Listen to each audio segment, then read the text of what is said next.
જીવનમાં વિજ્ઞાનનું મહત્ત્વ. 21મી સદી એટલે જ્ઞાન અને વિજ્ઞાનની સદી. આજના સમયમાં વિશ્વ આખું વિજ્ઞાન ક્ષેત્રે સતત હરણફાળ ભરી રહ્યું છે. આધુનિક માનવ જીવન વિજ્ઞાન વગર જાણે પાંગળું બની ગયું છે. વિજ્ઞાનના સહારે માનવી પૃથ્વીના પેટાળથી લઈને છેક અવકાશ સુધી પહોંચી શક્યો છે. જ્યાં સૂર્યના કિરણો પણ નથી પહોંચી શક્યા ત્યાં વૈજ્ઞાનિક શોધખોળ થકી માનવી પહોંચી શક્યો છે અને કેટલાય રહસ્યો ખોલી નાખ્યા છે. વિજ્ઞાનની અવનવી શોધો અને તેની માનવ જીવન પર અસર. આજના સમયમાં એવું એક પણ ક્ષેત્ર નથી જ્યાં વિજ્ઞાન ના પહોંચ્યું હોય. જળ, સ્થળ, વાયુ અને અવકાશ દરેક ક્ષેત્રમાં વિજ્ઞાન પ્રગતિ કરી ચૂક્યું છે અને અવિરત કાર્યરત છે. આજે સુખ સુવિધા, આરોગ્ય, પરિવહન, મનોરંજન, સંદેશા વ્યવહાર, ખેતી, ઉદ્યોગો, શિક્ષણ, હવામાન જેવા દરેક ક્ષેત્રમાં વિજ્ઞાને ખૂબ જ પ્રગતિ કરી છે. નવા નવા સાધનો અને યંત્રોના લીધે જીવન ખૂબ જ સરળ બની ગયું છે. તેથી જ દિવસે ને દિવસે વિજ્ઞાનનું મહત્ત્વ પણ વધતું રહ્યું છે.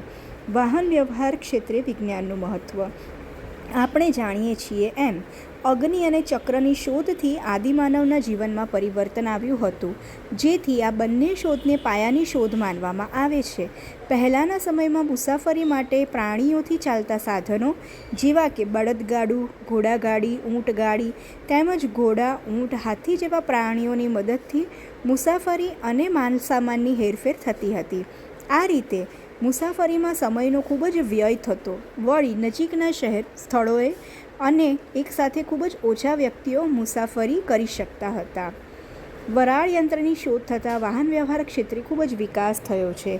આજના સમયમાં દ્વિચક્રી વાહનો, ઓટો રિક્ષા, જીપ, બસ, ટ્રક જેવા સાધનોની મદદથી ખૂબ ઓછા સમયમાં સરળતાથી મુસાફરી કરી શકાય છે. રેલવેની સુવિધાથી એકસાથે ઘણા લોકો મુસાફરી કરી શકે છે. તેમજ વધુ પ્રમાણમાં માલ સામાનની હેરફેર ખૂબ જ ઓછા ખર્ચે થઈ શકે છે. સુપરફાસ્ટ ટ્રેનની મદદથી ખૂબ જ ઓછા સમયમાં લાંબી મુસાફરી શક્ય બની છે. આજના સમયમાં દરિયાઈ મુસાફરી માટેના સાધનોની શોધખોળમાં પણ વિજ્ઞાનનો અમૂલ્ય ફાળો છે. નાની સ્ટીમરથી લઈને વિશાળ જહાજોના લીધે દરિયાઈ માર્ગે માલની હેરફેર ખૂબ જ ઝડપી અને ઓછા ખર્ચે થઈ શકે છે.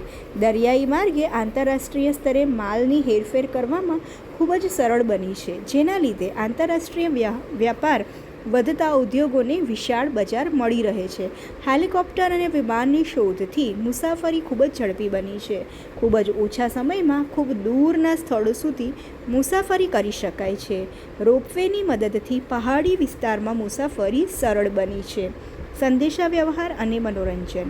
પહેલાંના સમયમાં એક સ્થળેથી બીજા સ્થળે સંદેશો મોકલવા કબૂતર જેવા પંખીની મદદથી કે કોઈ વ્યક્તિને રૂબરૂ મોકલીને સંદેશો મોકલી શકાતો. ત્યારબાદ ટપાલ દ્વારા સંદેશો મોકલવાની શરૂઆત થઈ. આ રીતે સંદેશો મોકલવામાં ખૂબ જ વાર લાગતી હતી. આજે સંદેશા વ્યવહાર ક્ષેત્રે થયેલા વૈજ્ઞાનિક સંશોધનોના કારણે સંદેશા વ્યવહાર ખૂબ જ ઝડપ અને સરળ બન્યો છે.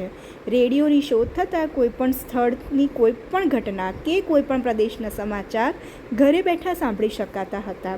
સાથે સાથે ગીતો, વાર્તાઓ, કૃષિને લગતા પ્રસારણ ઘરે બેઠા સાંભળી શકાતા હતા.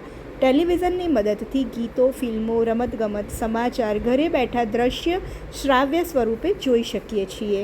ટેલિફોન અને મોબાઈલની શોધ થતાં કોઈ પણ દૂરના સ્થળે બેઠેલા વ્યક્તિ સાથે સરળતાથી વાતચીત થઈ શકે છે. લેખિત સંદેશ પણ ખૂબ જ ઝડપી મોકલી શકીએ છીએ. ઇન્ટરનેટની શોધ પછી સંદેશાવ્યવહાર ક્ષેત્રે અદ્ભુત ક્રાંતિ જોવા મળી છે. દૂરના સ્થળે રહેલ કોઈપણ વ્યક્તિની વિડીયો આપણે જોઈ શકીએ છીએ, જે વિજ્ઞાનને આભારી છે. આરોગ્ય ક્ષેત્ર. તબીબી ક્ષેત્રે નવા નવા સંશોધનો થકી વિજ્ઞાન સતત પ્રગતિ કરી રહ્યું છે. દવાઓની શોધથી કેટલીય બીમારીઓ પર કાબૂ મેળવી શકાયો છે. શીતળા, પોલિયો, ઓરી, વાળો, લકવો જેવા અસાધ્ય રોગો રસીકરણ થકી નાબૂદ કરી શકાય છે. કેટલાય રોગોની સારવાર ખૂબ જ સરળતાથી કરી શકાય છે. શરીરના બાહ્ય અને આંતરિક અંગોની સારવાર સફળતાપૂર્વક કરી શકાય છે.